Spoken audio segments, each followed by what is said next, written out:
In this video, we are going to talk about Apple's infrared face scanning, a privacy nightmare or technological breakthrough. So before starting this video, please like this video and subscribe to our channel for the future updates. Your face is the future of smartphone security. Apple made that clear last week when it unveiled the pricey iPhone X, which trades in the familiar home button and TouchID fingerprint scanner for a new camera system that unlocks the device using facial recognition. The company has repeatedly proved its ability to push emerging technology into the mainstream, but with Face ID, Apple claims to have conquered many of the challenges that have prevented the widespread use of facial biometrics. But a number of computer vision researchers say they are skeptical that a smartphone-based system like Face ID can account for things like variable lighting conditions or subtle changes in a person's appearance to create a secure yet practical way to unlock a phone a dozen or more times a day. Apple's new technology does sound promising. The company says Face ID creates a precise depth map of one's visage by projecting more than 30,000 infrared dots against a person's face, then using the phone's infrared true depth camera and high-power microchip to collect and analyze the results. Users are also asked to turn their head as they scan, so the phone's machine learning algorithm can measure the face from several angles and create a more detailed 3D map of their features. Once the map is created and stored, the iPhone X uses infrared light to help Face ID scan a person's face even in the dark.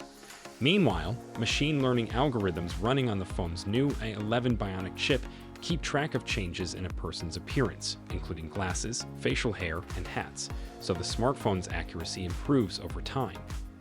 Despite advances in facial recognition in recent years, law enforcement agencies, including the FBI, use it to check suspects against databases of mug shots. It remains unclear whether Face ID will work in a variety of conditions while also keeping the iPhone X secure. Hackers, for example, quickly found a way to bypass the Samsung Galaxy S8's facial recognition scanner when it was introduced in March. They tricked the device by simply showing it a photo of the user. Face ID's use of 3D facial maps could address that problem. But historically, it has been a big challenge for such a system to recognize faces under different lighting conditions and from a variety of angles, says Jonathan Phillips, electronics engineer at the National Institute of Standards and Technology, which develops standards for the technology industry. At the September 12 iPhone X rollout, Philip Schiller, Apple's senior vice president of worldwide marketing, acknowledged some of those challenges. He pointed out that Face ID will not unlock the phone if the user's eyes are closed or are not lined up properly with the camera. Such limitations are significant, given that iPhone X customers will use Face ID to access their Apple Pay app, which is used to make purchases and linked directly to a person's bank account. Apple showed off Face ID last week under relatively controlled conditions, says Arun Ross, a professor of computer science and engineering at Michigan State University. Clearly, the demo was very interesting, he says, but at the same time, some extraordinary claims were made. Apple's Schiller said, for example, that the chance a random person's face could unlock someone else's iPhone X was 1 in a million, much more secure than Touch ID, which relies on fingerprint biometrics. Ross says, however, that it is not clear how often Face ID fails to recognize its owner. When contacted, Apple declined to elaborate on Schiller's comments.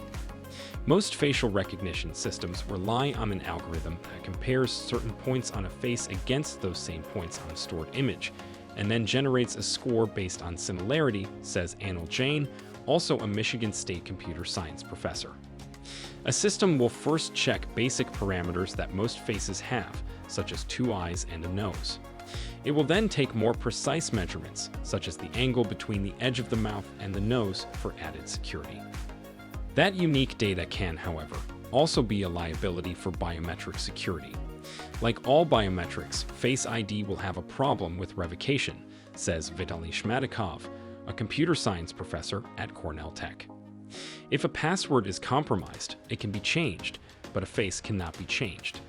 Apple touts its ability to secure data on its iPhones, which do not share biometric information with the company's servers.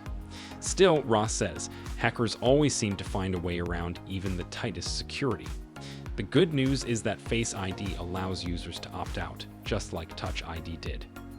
Leaked firmware from iOS 11 shows the option to disallow Face ID logins even if your face is already enrolled. It's not a perfect solution, but it's as good as TouchID was and should give privacy-conscious users a way to address their concerns without avoiding the iPhone X entirely. A trickier question is whether you can unlock someone's phone with Face ID once the system is enabled. On stage, Schiller claimed the system required the user's attention to properly function, saying, "If your eyes are closed, if it's not lined up, it's not going to work." It's also not easy to line up someone else's face in a front-facing camera, particularly if the system requires a sustained, eyes-open photograph. Still, the speed of the process does suggest Face ID might shift the balance of power. As you can see in our own hands-on testing, the iPhone X refuses to unlock as long as the subject's eyes are closed. But almost as soon as he opens his eyes, Face ID makes the match, even though the camera is slightly off-axis to the subject's face. Apple has already said the company won't send faceprint data to the cloud, which means your face data stays on your phone. Every indication is that Apple is treating faces the same way they treated fingerprints with TouchID, which is good news.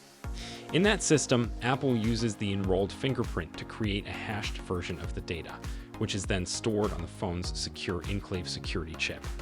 Assuming Apple follows the same playbook for Face ID, it will be extremely difficult to get that data off the phone, and nearly impossible to reconstruct a face from it. The secure enclave is the most secure part of the phone, resistant to even circuit-level analysis, and while researchers have started to break some of those protections, the chip is still probably the most secure place on any consumer device you own. More importantly, the hashing process eliminates a lot of data, which would make it extremely difficult to reconstruct a fingerprint or face if the data were ever extracted. That's not an absolute assurance. Apple could always break from that playbook in some way they haven't discussed, or hackers could make some incredible new breakthrough. But compared to most information on an internet-accessible device, this looks to be pretty safe. What do you think of our video? Let me know in the comments section below. If you enjoyed this video and want to hear from me again, be sure to hit that subscribe button before you go. Thanks for watching.